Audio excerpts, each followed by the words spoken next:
Sir sir உங்களா தான் sir பாருங்கங்க. அதான் ஃபைலே கிடையாது, என்ன பண்ணுங்க நீங்க சும்மா தலைக்கிறீங்க. உங்ககிட்ட தான் பேசினுங்கிறேன்.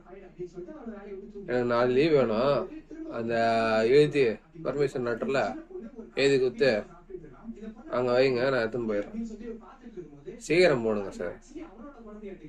சார் சீக்கிரம் போடுன்னு சொன்னேன், நீ அங்கங்கே பார்த்துனுங்கிற. டக்குன்னு போடு.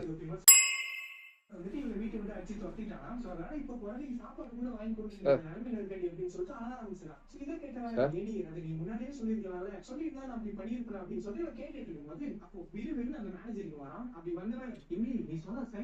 ஆமாம் சார். சார் ஒரு சார் நாளைக்கு நாளைக்கு லீவ் லீவ் வேணும் சார். நாளைக்கு ஒரு நாள் இல்லை சார். அது பரவாயில்ல சார், நான் நாளைக்கு வரேன். ஒன்றும் பிரச்சனை இல்லை சார்.